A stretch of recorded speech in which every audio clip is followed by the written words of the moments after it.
कैसे हैं आप लोग। सो इट इज़ 16 सितंबर का एनालिसिस। तो पहला आर्टिकल है national capital territory of Delhi से रिलेटेड एक अमेंडमेंट बिल पेश किया गया है पार्लियामेंट में। सो ये किसको अमेंड करने वाला है? 69th अमेंडमेंट एक्ट को, ठीक है, जिसके तहत दिल्ली को as a national capital territory establish किया गया था। तो उसको चेंज करने वाला है, ठीक है, एंड उसको अमेंड करने वाला है। एंड किस चीज़ से रिलेटेड है? पावर एंड फंक्शन जो दिल्ली गवर्नमेंट और लेफ्टिनेंट जनरल गवर्नर में हर बार टसल चलती रहती है, उससे रिलेटेड। सो हाईलाइट्स क्या है? ये बोलता है कि भाई हम इस एक्ट में जो लेकर आएंगे इसमें क्लियरली हम डिफाइन करेंगे क्या तो एलजी के फंक्शंस है और क्या काउंसिल ऑफ मिनिस्टर्स के फंक्शन है। जो एलजी है उसको ज़्यादा डिस्क्रिशनरी पावर्स देंगे because he is an agent to the centre. So as per provision LG could act in his discretion, ठीक है।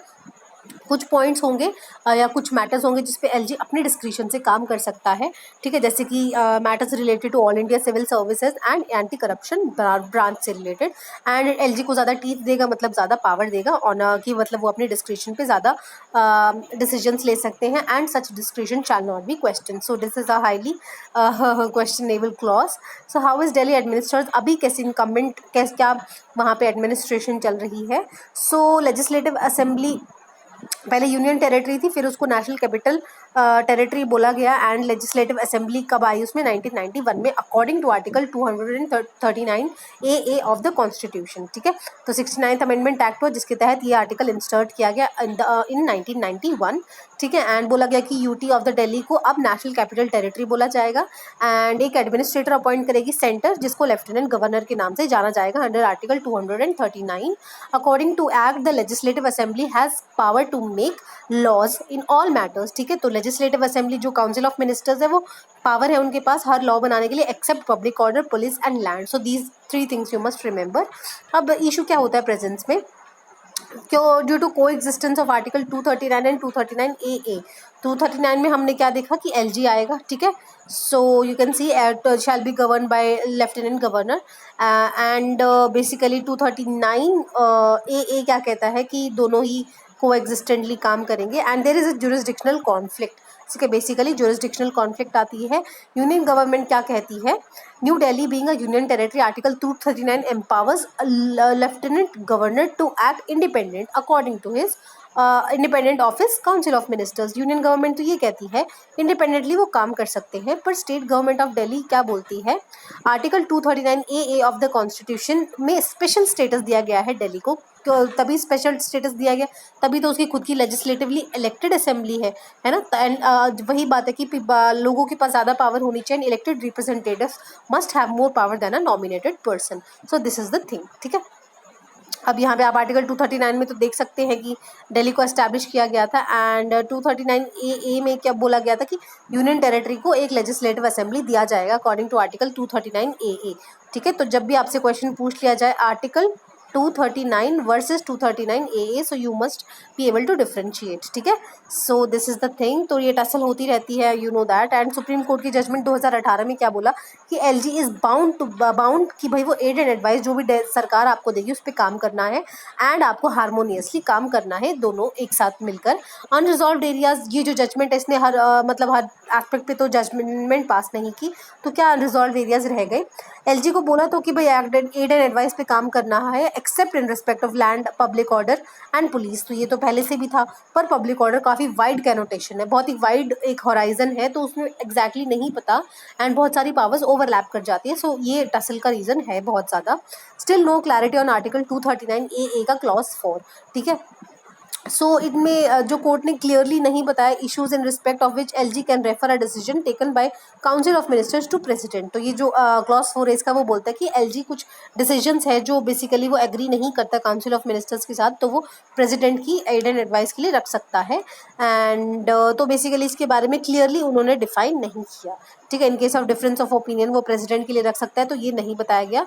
Open ended terminologies in event of referring matter to president.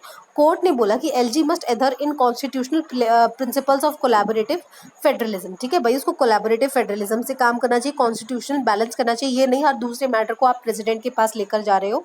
So these terms were very wide and open ended, ठीक है, जो supreme court ने basically ये judgement दी थी। So it was very wide and various interpretation है, तो basically clear cut judgement नहीं है। एंड अभी तो सरकार इसको लेकर आएगी, सो बिल को। So let's see what happens. Salary allowances and pension of MPs bill 2020 पास इन लोकसभा। तो लोकसभा में पास हो गया है। So it is basically reduce करेंगे एमपीज़ की जो सैलरीज है बाय 30% एंड मिनिस्टर्स की बाय 30%। तो एमपी और मिनिस्टर्स में आई होप आपको फ़र्क पता होगा। MP member of parliament like normal 542 जितने भी मेंबर हैं, 545 सॉरी जितने भी मेंबर हैं, एंड मिनिस्टर्स होते हैं जिसको एक मिनिस्ट्री असाइन होती है। And rules notified under 1954 act to reduce certain allowances of MPs, ठीक है, उनके अलाउंसेज कम कर सकते हैं जैसे कि कॉन्स्टिट्यूएंसी अलाउंसेज एंड एक्सेट्रा। सो उसको कम करने की बात की गई है क्योंकि कोविड-19 पैंडेमिक की वजह से फाइनेंशियल क्रंच है एंड ये ज़्यादा हम बेसिकली वहाँ से आउटसोर्स करना चाहते हैं। जैसे एमपी लैंड स्कीम है उसको भी सस्पेंड कर दिया गया है, सो वहाँ का फंडिंग भी इसमें काम जा रहा है। आर्टिकल 106 ऑफ द कॉन्स्टिट्यूशन के अनुसार एमपीज़ को अपनी सैलरीज मिलती हैं। एंड 1985 में पार्लियामेंट ने लॉ भी इनैक्ट किया था that delegated the power to set and revise certain allowances of MP, जैसे कि कॉन्स्टिट्यूएंसी फंड ये सब आप रिवाइज कर सकते हो एंड सेंट्रल गवर्नमेंट ये सब रिवाइज कर सकेगी। सो 2018 तक MP periodically pass laws to revise their salaries and finance act आया जो 2018 में provided that daily salary daily allowances and pension of MP को will be increase every 5 years, ठीक है, based on cost inflation index की कितनी महंगाई है उसके बेसिस पे हर 5 साल इसको बढ़ाया जाएगा। And so this is the thing. So जब वो कंट्रीज़ ये बता रखा है जिसकी सैलरी इंडेक्स इन्फ्लेशन इंडेक्स से रिलेशन होती है इंडिया कनाडा की, एक इंडिपेंडेंट अथॉरिटी जो सेट करती है कहाँ पे, यूके, ऑस्ट्रेलिया एंड न्यूजीलैंड में। एंड सिविल सर्वेंट्स पे के अनुसार कि भाई कितना एक सिविल सर्वेंट को मिल रहा है उसके बेसिस पे एमपीज़ की सैलरी डिटरमाइन होगी, ये फ्रांस में ऐसे किया जाता है। That is about essential commodities bill passed. So Lok Sabha ने पास कर दिया गया है इसको। So it will replace ordinance जो कोविड-19 के टाइम पे ऑर्डिनेंस पास किया गया था, अब ये बेसिकली एक एक्ट आ गया है एंड बेसिकली डीरेगुलेट करा है production, storage, movement and sale of several food stuffs. पहले बहुत ज़्यादा एक्सेसिवली रेगुलेट थी, so it is deregulating means easing out. So include cereals, pulses and जो एडिबल्स ऑयल, ओनियन है जिनके प्राइस काफ़ी ज़्यादा, आपको पता ओनियन कभी तो 10 रुपये किलो हो जाता है, कभी 100 रुपये किलो हो जाता है, तो उसको रेगुलेट करने के लिए एसेंशियल कमोडिटीज़ एक्ट होता था जो बेसिकली प्राइस को रेगुलेट करता था। पर अभी पहले हमने काफ़ी रेगुलेट कर लिया, अब डीरेगुलेट करने की बारी आ गई है क्योंकि अब कोई नॉर्मल सर्कमस्टांसेस है तो इसीलिए बोला गया है। सो एक्स्ट्रा ऑर्डिनरी सर्कमस्टांसेस क्या बताए गए बिल में, कोई वॉर हो गया, फेमाइन हो गई, एक्स्ट्रा ऑर्डिनरी प्राइस राइज हो गया, मान लो 200 रुपये किलो ऑनियन हो गए, इस तरीके से natural calamity of grave nature. Stock limit क्या होती है कि भाई require that imposition of stock limit on agriculture produce must be based on price rise. क्या होता है कि बहुत बार मतलब स्टॉक करने की डर से ही लोग ये जो कोल्ड स्टोरेज है इसमें इंफ्रास्ट्रक्चर में अपना वो योगदान नहीं देते और बेसिकली बिल्ड नहीं करते। उनको लगता है कभी एसेंशियल कमोडिटीज़ के एक्ट के अंदर आ गया तो फिर वो स्टोर ही नहीं कर पाएंगे कोल्ड स्टोर वाले, तो इसलिए उन पर पेनल्टीज़ लग सकती है। तो स्टॉक लिमिट का भी बोला गया, अगर बहुत ज़्यादा ही प्राइस राइज है तभी कोई स्टॉक लिमिट रखी जाएगी, वरना नहीं रखी जाएगी। स्टॉक लिमिट तभी रखी जाएगी जब 100% इंक्रीज इन रिटेल प्राइस होगा। मान लो 100 का आता है तो 200 का होगा तब होगा। And 50% increase in retail price of non perishable agriculture, non perishable मतलब जो खराब नहीं होने वाले हैं जैसे कि राइस, पल्सेस वगैरह। And how is it calculated, the increase will be calculated over price prevailing immediately preceding 12 months और the average retail price for last 5 years, ठीक है। सो बेसिकली उस प्राइस पे वो डिटरमाइन कर लेंगे एंड जो पिछले 12 महीने का प्राइस है उसके बेसिस पे अगर फिर देखेंगे कि कितना ज़्यादा इन्फ्लेशन है उस फूड के प्राइस पे। सो पावर्स अंडर सेंट्रल गवर्नमेंट कौन सा, एसेंशियल कमोडिटीज़ एक्ट 1955 का था। उस टाइम पे काफ़ी ज़्यादा मतलब हमारी कंट्री जूझ रही थी फेमाइंस वगैरह से एंड इसीलिए इसको लाया गया। एंड सेंट्रल गवर्नमेंट के पास पावर दी गई कि वो डेजिग्नेट कर सकती है सर्टेन कमोडिटीज़ जो असेंशियल है, मतलब लोगों में इक्वली बांटी जानी चाहिए। एंड वो रेगुलेट कर सकती है, प्रोहिबिट कर सकती है उसकी प्रोडक्शन को, सप्लाई को, डिस्ट्रीब्यूशन को, ट्रेड को, कॉमर्स को ऑफ सच असेंशियल कमोडिटीज़ जैसे कि मास्क और सैनिटाइजर्स को भी इसके एम्बिट में लाया गया था। इससे क्या होगा, benefits, remove fear of private investors कि भाई काफ़ी ज़्यादा एक्सेसिवली रेगुलेटरी नहीं है, मतलब ईज डाउन कर दिया गया, डीरेगुलेट कर दिया गया ना, हमने पढ़ा। Freedom to produce, hold, move, distribute and supply will lead to harnessing economies. Basically वही ना, लोग खरीदना चालू करेंगे एंड फिर वही जो साइकिल है इकोनॉमी का चालू होगा, सप्लाई बढ़ेगी एंड डिमांड बढ़ेगा। So this is the thing and it will drive up investment in cold storage and modernisation of food supply, जो मैंने आपको बताया इसके डर से लोग नहीं डेवलप करते थे फूड चेन स्टोरेज को, ठीक है। देन इज अबाउट प्रधानमंत्री स्वास्थ्य सुरक्षा योजना। सो इसके तहत एम्स एक दरभंगा बिहार में इस्टेब्लिश किया गया है। AIIMS is a hospital. So ये 2003 की स्कीम है ताकि रीजनल इम्बैलेंसेस हैं जो भी हेल्थ केयर सर्विसेज से रिलेटेड है, मतलब कहीं बहुत हॉस्पिटल है कहीं है ही नहीं, सो उसको बेसिकली करेक्ट करने के लिए था। एंड जो ministry of health and family welfare है वो इसको इम्प्लीमेंट करती है। कॉम्पोनेंट क्या है भाई, एम्स बनाने जहाँ पे पॉसिबल है, एंड जो गवर्नमेंट मेडिकल कॉलेजेस हैं वेरियस स्टेट्स में उनको अपग्रेड करना है, ठीक है। सो कोस्ट कौन शेयर करता है, each medical institution is share by state and centre, तो दोनों ही शेयर करते हैं इसको। So it is a centrally sponsored scheme, okay. Then it is about RBI issues draft on rupee IR derivatives. So this is an important article. बहुत ध्यान से सुनना। देखो, इंटरेस्ट रेट डेरिवेटिव्स क्या होते हैं कि बेसिकली एक are contracts whose value is derive from one और मोर इंटरेस्ट रेट्स, ठीक है। बेसिकली कॉन्ट्रैक्ट्स होती हैं, ठीक है। अब मैं आपको बोलूँ कि मैं स्टॉक के बेसिस पे स्टॉक इंटरेस्ट रेट डेरिवेटिव्स के बेसिस पे मैं आपसे ट्रेड करूँगी, मतलब मैंने आपसे कॉन्ट्रैक्ट बनवाया, पर उसका इंटरेस्ट रेट डेरिवेटिव्स क्या है, रुपी, ठीक है। तो रुपी है तो इसका मतलब क्या है कि जो रुपी का इंटरेस्ट रेट चल रहा है ना मार्केट में, उसके बेसिस पे मैं आपको पे करूंगी, ठीक है। उसके बेसिस पे मैं आपको पे करूंगी। So it is interest rate derivatives, ठीक है। So it is linked value is derived from one और more interest rates, prices of interest instrument or interest rate indices, ठीक है। So this is interest rate derivatives. So RBI ने release कर दिया draft version of rupee interest rate derivatives. इससे क्या होगा, देखो क्या होता है, इंटरेस्ट रेट डेरिवेटिव्स क्या बताते हैं आपको, कि आज के टाइम पे मान लो कि नवंबर है, नवंबर में सितंबर, आज आपने मुझसे कोई आपको 1 करोड़ का मान लो लोन लेना है, ठीक है। 1 करोड़ का लोन लेना है, पर रुपी 1 करोड़ का आपने मुझसे लोन लेना है, तो आप सितंबर में इसका जो इंटरेस्ट रेट आपको वापस करना है 7.5% है, पर इंटरेस्ट रेट डेरिवेटिव्स हैं वो शो कर रहे हैं कि नवंबर में इसका इंटरेस्ट रेट 6% हो जाएगा। तो आपको लोन की मतलब इमीडिएटली ज़रूरत नहीं है, बाद में भी खरीद सकते हो, तो आप नवंबर में लोन लोगे ना, क्योंकि उस टाइम पे आपको इंटरेस्ट कम भरना पड़ेगा, है ना। सो this is the same thing. जो इंटरेस्ट रेट डेरिवेटिव्स है वो बताते हैं बिहेवियर बेसिकली कैसा होगा मार्केट का एंड लोगों का, एंड फिर उस तरीके से इंटरेस्ट रेट्स आर डिटरमाइंड। सो इससे क्या होगा कि इंटरेस्ट रेट क्या है कि rupee interest rate derivatives RBI ने बोला है कि एक ड्राफ्ट वर्जन रिलीज किया है। इससे क्या होगा कि नॉन रेजिडेंट पार्टिसिपेशन ज़्यादा होगी। क्या बोला गया कि आप जो रुपी डिनोमिनेशन में, मतलब रुपी में अगर आप हमसे 10 मिलियन का या 1 मिलियन का हमसे आप लोन लोगे, डॉलर में नहीं रुपी में, तो आपको रुपी से ही आपको इसको बेसिकली रीपेमेंट करना पड़ेगा, रुपी में ही आपको रीपेमेंट करना पड़ेगा, एंड हम आपको इसमें कुछ छूट देंगे। तो इससे क्या होगा, हमारी जो non resident participation and foreign portfolio investment will be increased, and enhance role of domestic market makers in the offshore market and improve transparency and regulatory oversight बढ़ेगी। तो फॉरेन पोर्टफोलियो इन्वेस्टर्स बढ़ेंगे इसमें, जैसे कि direct investment and for FPI हमारे यहाँ काफ़ी ज़्यादा आता है, ठीक है, ऑन द बेसिस ऑफ, जैसे कि फॉरेन डायरेक्ट इन्वेस्टमेंट में तो आपको शेयर्स वगैरह खरीदने पड़ते हैं, फॉरेन पोर्टफोलियो में आपको एक बेसिकली आपको शेयर होल्डर होना पड़ता है एफडीआई में, पर फॉरेन पोर्टफोलियो इन्वेस्टमेंट आप स्टॉक्स बॉन्ड में इन्वेस्ट करके भी आप एफपीआई के थ्रू पैसा ला सकते हैं। And it seeks to allow to undertake exchange traded rupee interest derivative transaction, जैसे कि मैंने आपको बताया कि rupee interest rate derivatives transactions आप इसके अंडर कर सकते हैं। And net short position of an FPI on exchange traded IRD should not exceed its long position in government securities.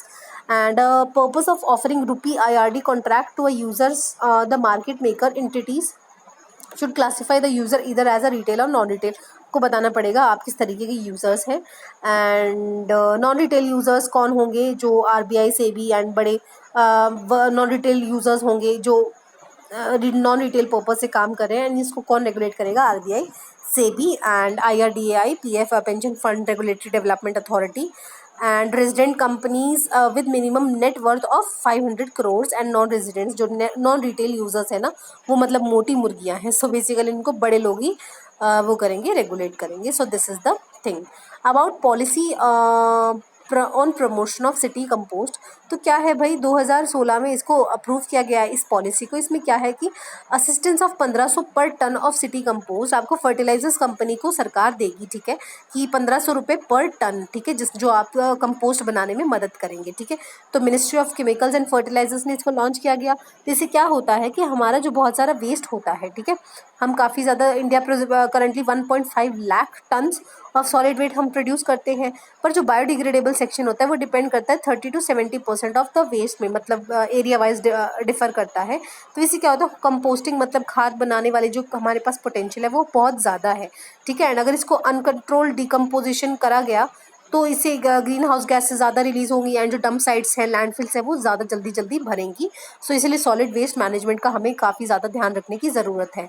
And इसीलिए हमने, सरकार ने जो फर्टिलाइजर्स कंपनी उनको सब्सिडी प्रोवाइड की कि भाई तुम कंपोस्ट बनाओ और हम तुम्हें पैसा देंगे। So this is the news article. Then is about postage stamp release on ASAT. So ASAT is anti satellite mission, basically satellite को डिस्ट्रॉय करने वाला अगर कोई एनिमी सैटेलाइट है तो हमें कवर कर चुके कि मिशन शक्ति के तहत इसको टेस्ट किया गया था। एंड इंजीनियर्स डे पे इस पे डिपार्टमेंट ऑफ पोस्ट ने एक स्टैम्प रिलीज किया गया है। सो डीआरडीओ का बेसिकली जो एसैट मिशन शक्ति के तहत जो मिसाइल थी इसको लो अर्थ ऑर्बिट में लॉन्च किया गया था। अब low, medium and high earth orbit आप मुझे कमेंट सेक्शन में बताओगे, ठीक है। एंड इंडिया 4th कंट्री है जिसके पास सैटेलाइट को डिस्ट्रॉय करने की टेक्निक है, and after US, Russia and China. So इसे क्या स्पेस डेबरी मतलब स्पेस में कूड़ा इकट्ठा होगा। सो बेसिकली लो अर्थ ऑर्बिट में हमने बताया कि कवर इसको करा गया था, इसको प्रैक्टिस किया गया था, तो इसीलिए जो डेब्रीज है वो डीके होके वापस नीचे गिर जाएगा एंड डेब्री इसमें इकट्ठा नहीं होगा। एंड जो आउटर स्पेस ट्रीटी है वो 1967 की है। ये बोलती है prohibits only weapons of mass destruction in outer space, not ordinary weapons, कि भाई ऑर्डिनरी वेपन्स आप जो आउटर स्पेस है वहाँ पे आप रख सकते हो, आप अपना बेसिकली डिप्लॉय कर सकते हो, but not of mass destruction. So हम इसके अलावा मतलब हम इसके सिग्नेटरी हैं एंड हमने ऐसा कुछ मास डिस्ट्रक्शन का तो लेकर ही नहीं गए वहाँ पे। So it is basically we are under the regulation of outer space treaty as well.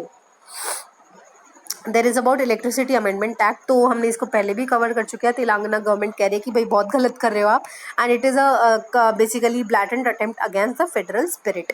So state legislative assembly basically हुआ क्या, इससे क्या है कि एक हम क्या होता है कि पहले जो टैरिफ्स वगैरह सब्सिडीज़ है वो स्टेट गवर्नमेंट डिसाइड करती थी, पर अब क्या है कि एक सेंट्रल की मतलब बेसिकली इन्फोर्समेंट अथॉरिटी या इस तरीके का बोर्ड इस्टेब्लिश करेंगे जो टैरिफ्स वगैरह का रेट रिवाइज करता रहेगा। सबसे पहले तो सब्सिडीज़ ही ख़त्म कर दी हैं, ठीक है, फार्मर्स वगैरह को मिलती थी, तो ऑल कंज्यूमर्स को अपना टैरिफ देना पड़ेगा, विल हैव टू पे द टैरिफ। एंड सब्सिडी जो थोड़ी बहुत जिसकी बनती है तो उसको डायरेक्ट बेनिफिट ट्रांसफर मतलब उनके खाते में डायरेक्ट पहुंच जाएगी।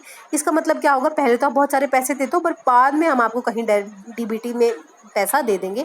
इससे क्या होगा, लोगों के पास पैसा नहीं होगा एंड वो डिफ़ॉल्ट कर जाएंगे, leading to further penalties. And इससे क्या होगा, स्टेट की पावर थी भाई पहले तो फिक्स टैरिफ करना, अब तुमने सेंट्रल गवर्नमेंट अपॉइंटेड अथॉरिटी को दे दी, तो इससे क्या है कोऑपरेटिव फेडरलिज्म वाली जो चीज़ है वो कम हो रही है। एंड सेंट्रल गवर्नमेंट अपनी विम्स एंड फैंसीज के अकॉर्डिंग ही टैरिफ को बढ़ा घटा सकती है जहाँ जहाँ पे इलेक्शन चल रहे हैं, you know what I mean. And bill also makes it compulsory for state power company to buy minimum percentage of renewable energy fixed by centre. तो सेंटर ने फिक्स कर दिया कि 30% रीन्यूएबल एनर्जी लेनी है तो लेनी है, ठीक है।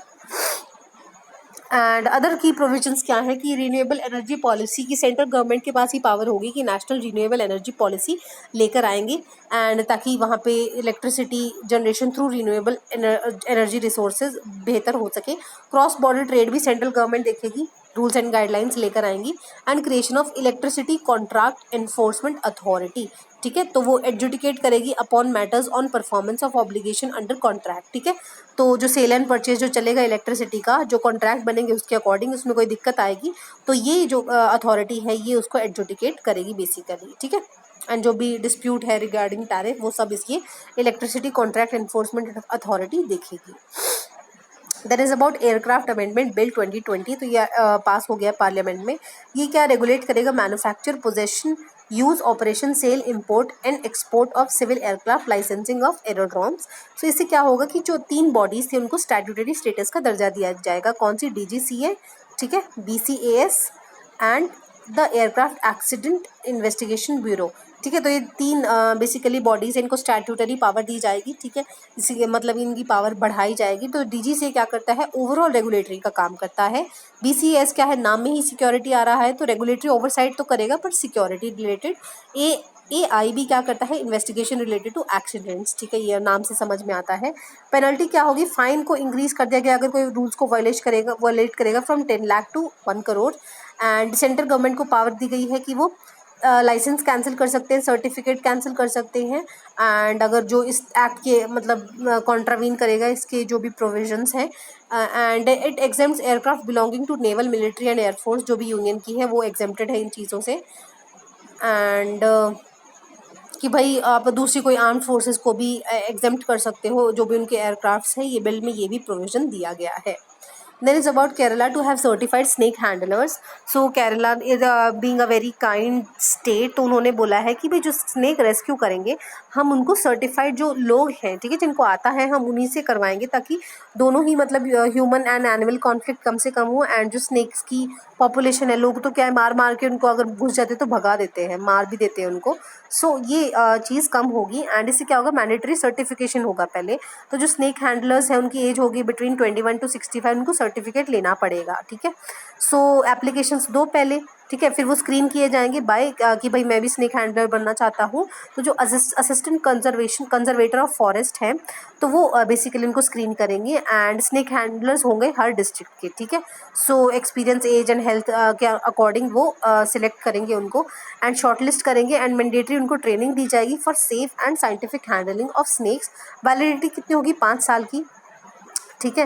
एंड अगर उसकी जो सर्टिफिकेशन है वो विड्रॉ या कैंसिल भी किया जा सकता है अगर उसको इलीगल प्रैक्टिसेस में पाया गया। तो प्रिकॉशंस क्या है, protective gear and safety equipments wear करने ताकि वो खुद को हार्म ना पहुंचाए।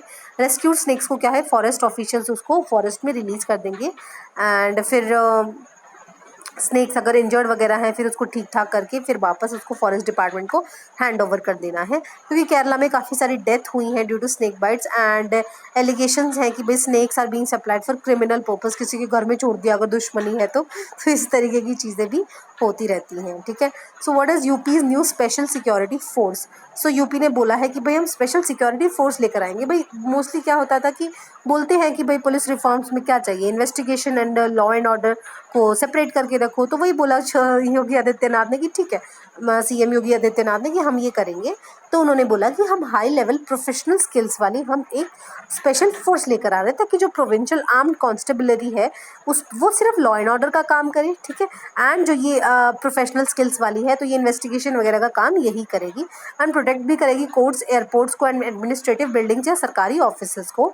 एंड एडीजी इसको लीड करेंगे and followed by inspector general and deputy inspector general DIG as well।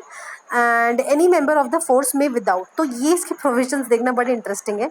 any member of the force may without any order from magistrate, ठीक है, कोई ज़रूरत नहीं है मजिस्ट्रेट के ऑर्डर की। And without warrant arrest any person, किसी को भी अरेस्ट कर सकते हो जो वॉलंटरी किसी को कॉज कर रहा है। और अ पर्सन अगेंस्ट की आपको सिर्फ सस्पिशन है कि वो कॉज करेगा हर्ट किसी को।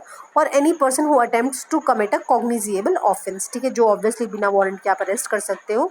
तो ये चीज़ें हैं। Force will also have right to remove trespassers on the premises, अगर कोई बिल्डिंग के आसपास ट्रेसपासर्स है, कोई जा रहा है ऐसे इलीगल तरीके से, उसको रोक सकते हैं। ये तो चलो ठीक है, ये बड़ा इंपॉर्टेंट है, ये बिल्कुल आफ्सपा जैसा है, ठीक है। वैसे ही आफ्सपा पे भी इतने वो होते हैं, दिक्कत होती है, तो आप इसमें भी देख सकते हो। No suit or prosecution shall lie against any officers जो एक्ट कर रहा है under the order or the direction of any officers of or members of force for anything, जो उन्होंने इसके अंडर काम किया है in a good faith. So this is a highly contentious act. And basically इस पे ध्यान रखना। सो नोटिफिकेशन है, अभी तो हुई नहीं है, बनी नहीं है, let's see what happens. Then is about Haryana orbital rail corridor project, जो बेसिकली कैबिनेट ने अप्रूव कर दिया है। तो पलवल से सोनीपत वाया सोना, मानेसर एंड खरखोदा, ठीक है। तो बेसिकली आप देख सकते हो क्या है, ये हमारा हरियाणा है, ठीक है।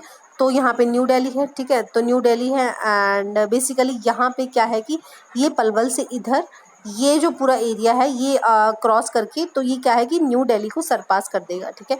तो न्यू दिल्ली हमें होके नहीं जाना पड़ेगा, न्यू दिल्ली से सरपास होके हम हरियाणा के अंदर से जा सकते हैं। So this is for that. So total length कितनी है, 121 किलोमीटर, ज़्यादा लंबा नहीं है। तो Haryana rail infrastructure developmental corporation इसको बनाएगी। मिनिस्ट्री ऑफ रेलवेज के अंडर, ठीक है। So it will facilitate diversion of traffic, जो दिल्ली के लिए ही नहीं है, ठीक है, दिल्ली में जाना है वो सीधा जाओ, दिल्ली की नहीं है वो साइड में से होके जाओ, and will help in development of multi modal logistic hub, ठीक है, लॉजिस्टिक्स में हमारा काफ़ी मतलब कम हम खर्चा करते हैं, so this will basically improve our logistics hubs. And then is about Kharai camel, हम पहले भी कवर कर चुके हैं, रन ऑफ कच्छ में पाए जाते हैं, स्विमिंग कैमल्स भी बोला जाता है क्योंकि ये स्विम कर सकते हैं, गुजरात के भुज एरिया में मिलते हैं, एंड ये शैलो सीज वगैरह होते हैं जो रन ऑफ कच्छ में थोड़े थोड़े वहाँ पे ये high salinity and shallow seas में ये अपने आप को अडेप्ट कर चुके हैं, and they can live in both coastal and dry ecosystem as well. They can graze on saline and mangrove trees, and it's tolerant to high saline water, क्योंकि mangroves भी तो सॉल्टी एरिया में रहते हैं ना काफ़ी, उनके तो इवन लीव्स पे भी सॉल्ट आ जाता है। They can swim up to 3 kilometres into sea and in search of mangroves, क्योंकि वो इनका फेवरेट खाना है, ठीक है। सो खराई कैमल के बारे में आपको ध्यान रखना है। इंजीनियर्स डे को 15 सितंबर को मनाया जाता है, tribute to Indian engineer Bharat Ratna Shri Mokshagundam Visvesvaraya on his birthday. So इन्होंने कृष्ण राज सागर डैम मैसूर कर्नाटका में बनाया था, ठीक है, एंड ही वॉज नाइटेड मतलब सर का टाइटल दिया गया by knight commander of British Indian Empire by King George fifth for his contribution in public good in 1950। So this is was about engineers day. तो मैंने आपसे जो क्वेश्चन पूछा है वो आंसर करिएगा कॉमेंट सेक्शन में, and thank you so much for watching.